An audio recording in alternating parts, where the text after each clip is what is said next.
முன்னாடிலாம் பார்த்தோம்னா, ஒரு ஹீரோயின் வந்து 4ல இருந்து 5 வருஷம் வரை தாக்கு பிடிப்பாங்க. ஆனா, த்ரிஷா பார்த்தீங்கன்னா, 25 வருஷமா ஹீரோயினா மட்டுமே நடிச்சிட்டு இருக்காங்க.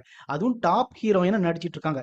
த்ரிஷா எந்த அளவுக்கு தமிழ் இண்டஸ்ட்ரியில வந்து இத்தன வருஷம் தாக்கு பிடிக்கிறாங்களோ, அதே அளவுக்கு கிசுகிசுக்களும் அந்த அளவுக்கு இருக்கவும் செய்யுது. நம்ம இந்த வீடியோல த்ரிஷா பத்தி தான் நம்ம பார்க்க போறோம். த்ரிஷாவோட முழுமையான பேரு த்ரிஷா கிருஷ்ணன். அவங்க அப்பா பேரு கிருஷ்ணன், அவங்க அம்மா பேரு உமா. என்னதான் இவங்க பாலக்காடு, கேரளால பிறந்தாலுமே இவங்க சென்னையில தான் வளரவும் செஞ்சாங்க. இவங்க மே 4 1983ல தான் பிறந்திருக்காங்க. இப்போ இவங்களுக்கு வந்து 42 வயசு ஆகுது. 42 வயசுலயுமே பாத்தீங்கன்னா ஹீரோயினை தான் தாக்கு பிடிச்சிட்டு இருக்காங்க. என்னதான் இவங்க இத்தனை வருஷம் ஹீரோயினை நடிச்சிட்டு இருந்தாலுமே பாத்தீங்கன்னா அடிக்கடி நியூஸ்ல வர்ற மாதிரி இவங்களோட பேரு அடிபடவும் செய்யுது. இவங்களுக்கு 42 வயசானாலுமே பாத்தீங்கன்னா வெயிட் போடாம அப்படியே ஃபிட்டா இருக்கவும் செய்றாங்க. அதனாலதான் என்னவோ இப்ப வரைக்குமே ஹீரோயினை நடிச்சுட்டே இருக்கிறாங்க. இவங்க இப்படி ஃபிட்டா இருக்கறதுக்கான முக்கியமான காரணம் டயட் அந்த அளவுக்கு ஃபாலோ பண்ணவும் செய்றாங்க. மேக்கப்புக்கும் மெனக்கிடவும் செய்றாங்க. இவங்க எத்திராஜ் காலேஜ்ல பிபிஏ படிச்சு முடிச்சதுக்கு அப்புறம் மாடலிங்ல தான் கவனம் செலுத்தவும் செஞ்சாங்க. இவங்க 1999 வருஷம் மிஸ் சேலம் பட்டம் வாங்கினாங்க. அதே வருஷம் பாத்தீங்கன்னா மிஸ் சென்னை பட்டம் வாங்கவும் செஞ்சாங்க. அதுக்கப்புறம் இவங்க 2001 வருஷம் மிஸ் இந்தியா போட்டியில வந்து பியூட்டிஃபுல் ஸ்மைல் அவார்டு வாங்கவும் செஞ்சாங்க. ஆக்சுவலா இவங்க கிரிமினல் சைக்காலஜிஸ்ட் படிக்கணும் தான் நினைச்சாங்களாம். ஆனா இவங்களுக்கு ஆக்டிங்ல ரொம்ப இன்ட்ரெஸ்ட் இருந்ததுனால படிச்சு முடிச்சதுக்கு அப்புறம் ஆடுல தான் நடிக்க ஆரம்பிச்சாங்க. இப்ப வரைக்குமே பாத்தீங்கன்னா இவங்க நிறைய ஆடுல தான் நடிக்கவும் செய்றாங்க. அதே மாதிரி பாத்தீங்கன்னா ஒரு படம் நடிக்கிறதுக்கு நிறைய டேட்ஸ் எல்லாம் கொடுக்க வேண்டியிருக்கும். ஆனா ஆடுன்னு பார்க்கும்போது 2ல இருந்து 3 நாள் டேட்ஸ் கொடுத்தாலே போதும். அதே மாதிரி சம்பளமும் நல்லா கிடைக்கவும் செய்யும். அதனாலதான் பாத்தீங்கன்னா இவங்க வந்து ஆடுல இப்பவுமே நடிச்சுட்டு இருக்கிறாங்க. அதே மாதிரி இவங்க நிறைய பிராண்டுக்கு பிராண்ட் அம்பாசடரா இருக்கவும் செஞ்சிருக்காங்க.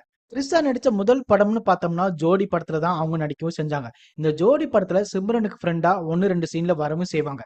இவங்க ஹீரோயின் அறிமுகமான முதல் படம்னு பார்த்தோம்னா லேசா லேசா தான். இந்த படத்துல என்னதான் இவங்க அறிமுகமானாலுமே பாத்தீங்கன்னா மௌனம் பேசியதை தான் முதல்ல ரிலீஸ் ஆகவும் செஞ்சது. அதுக்கப்புறம் இவங்க எனக்கு 20 உனக்கு 18 மனசெல்லாம் படத்துல தான் நடிக்கவும் செஞ்சாங்க. த்ரிஷாவுக்கு ஒரு மிகப்பெரிய பிரேக் கிடைச்சதுன்னு பார்த்தோம்னா சாமி படம் தான். இந்த சாமி படத்துல வந்து மிளகாய் பொடி மாமி அப்படிங்கிற கேரக்டர்ல நடிச்சதுக்கு அப்புறம் நல்லாவே பீக்ல வரவும் ஆரம்பிச்சிட்டாங்க. அதே மாதிரி கில்லியுமே மிகப்பெரிய ஹிட் ஆச்சு. அதனால தமிழ் இண்டஸ்ட்ரியில டாப் ஹீரோயினா கூடிய சீக்கிரத்திலே வரவும் செஞ்சுட்டாங்க. இவங்க தெலுங்குல அறிமுகமான வருஷம் படமே மிகப்பெரிய ஹிட் ஆச்சு. அதனால தமிழ், தெலுங்கு 2 மொழிகளுமே பாத்தீங்கன்னா டாப் ஹீரோயினா வலம் வரவும் செஞ்சுட்டாங்க. இவங்க கில்லில நடிக்கும் போது எந்த கிசுகிசுமே இல்ல. ஒரு பேட்டியில கூட இவங்க சொல்லியிருப்பாங்க, எனக்கு வந்து அஜித்தை வந்து ரொம்பவே பிடிக்கும். நான் அஜித்தோட ஃபேன் அப்படிங்கிற மாதிரி எல்லாம் சொல்லியிருப்பாங்க. இவங்க விஜய் கூட நடிச்ச படங்கள்னு பார்த்தோம்னா கில்லி, திருப்பாச்சி, ஆதி, குருவி, லியோ, கோட் படங்கள்ல நடிச்சிருக்காங்க. குருவி படத்துல விஜயும் த்ரிஷாவும் நடிக்கும் போது ஒரே கேரவன் தான் 2 பேருமே யூஸ் பண்ண மாதிரி கிசுகிசுக்கெல்லாம் வெளியில வந்துச்சு. அதனால இந்த நியூஸ் எப்படியோ விஜயோட ஒய்ஃபான சங்கீதா காதுக்கு போகவும் செஞ்சது. அதனால அப்பவே பாத்தீங்கன்னா விஜயும் அவரோட ஒய்ஃபான சங்கீதாவுக்கும் சண்டை வரவும் செஞ்சது. அதனால அதுக்கப்புறம் விஜயும் த்ரிஷாவும் பேசிக்கவே இல்லை அப்படிங்கிற மாதிரி நியூஸ் எல்லாம் வெளியில வரவும் செஞ்சது. ஆனா குருவி படத்துல பாத்தீங்கன்னா நயன்தாரா தான் முதல்ல நடிக்க வேண்டியது இருந்துச்சாம். ஆனா த்ரிஷா வந்து உள்ள புகுந்து அந்த இடத்த பிடிச்சிட்டாங்களாம். அதனால இவங்க 2 பேருக்குமே சண்டை வந்துச்சு அப்படிங்கிற மாதிரிலாம் டாக் அப்போ போகவும் செஞ்சது. ஆனா அப்படிலாம் இல்லப்பா, நாங்க 2 பேரும் ஃப்ரெண்ட்ஸ் தான் அப்படிங்கிற மாதிரிலாம் வெளியில காட்டவும் செஞ்சுட்டாங்க. அதுக்கப்புறம் த்ரிஷாவுக்கும் ராணா டகுபதி, அதான் பாகுபலி வில்லன் இருக்காருல்ல, இவங்க 2 பேருமே கல்யாணம் பண்ணிக்க போறாங்க அப்படிங்கிற மாதிரிலாம் நியூஸ் வரவும் செஞ்சது. உண்மையிலேயே சொல்லப்போனா இவங்க 2 பேருமே எந்த ஒரு படத்துலயுமே சேர்ந்து நடிக்கவும் செய்யல. ஆனா இவங்க 2 பேருமே ஸ்கூல் ஃப்ரெண்ட்ஸா இருக்கவும் செஞ்சிருக்காங்க. அதாவது பக்கத்து வீட்டு ஃப்ரெண்ட்ஸா இருந்திருக்காங்க. அதாவது பால்ய நண்பர்களா இருக்கவும் செஞ்சிருக்காங்க. இவங்க 2 பேருமே டேட்டிங்லாம் போனாங்க. நிறைய போட்டோஸ்லாம் ரிலீஸ் ஆச்சு. ஆனா இவங்க 2 பேருக்குமே செட் ஆகல அப்படிங்கிற மாதிரி 2 பேருமே விலகவும் செஞ்சுட்டாங்க. ராணாவுக்குமே பாத்தீங்கன்னா கல்யாணம் நடந்துச்சு. ஆனா த்ரிஷாவ அந்த கல்யாணத்துக்கு அவங்க கூப்பிடவே இல்ல. இவங்க 2 பேருக்கும் பிரேக்கப் ஆனதுக்கு அப்புறமே பாத்தீங்கன்னா, ராணா வந்து ஒரு ட்வீட் போட்டிருந்தாரு. எப்படின்னா, எல்லா பிரச்சனைக்குமே வந்து 3 சைடு பார்க்கணும். ஒரு சைடு வந்து உங்க சைடு பார்க்கணும். இன்னொரு சைடு வந்து என் சைடு பார்க்கணும். அதுக்கப்புறம் வந்து இன்னொரு பொதுவான சைட பார்க்கணும். அப்படிங்கிற மாதிரி ட்வீட் போட்டிருந்தாரு. இதுக்கு த்ரிஷாவுமே பாத்தீங்கன்னா ஒரு ட்வீட் போட்டிருந்தாங்க. எப்படின்னா, தப்பு கூட மன்னிச்சுக்கலாம். ஆனா நம்ப தான் முடியாது அப்படிங்கிற மாதிரி ட்வீட் போட்டிருந்தாங்க. அப்படி இவங்களுக்குள்ள என்னதான் நடந்துச்சோ தெரியல. அதுக்கப்புறம் 2015 வருஷம் பாத்தீங்கன்னா, வருண் அப்படிங்கிற பிசினஸ் மேன் கூட கிராண்டா என்கேஜ்மெண்ட்லாம் நடக்கவும் செஞ்சது. கல்யாண டேட் கூட பிக்ஸ் பண்ணவும் செஞ்சாங்க.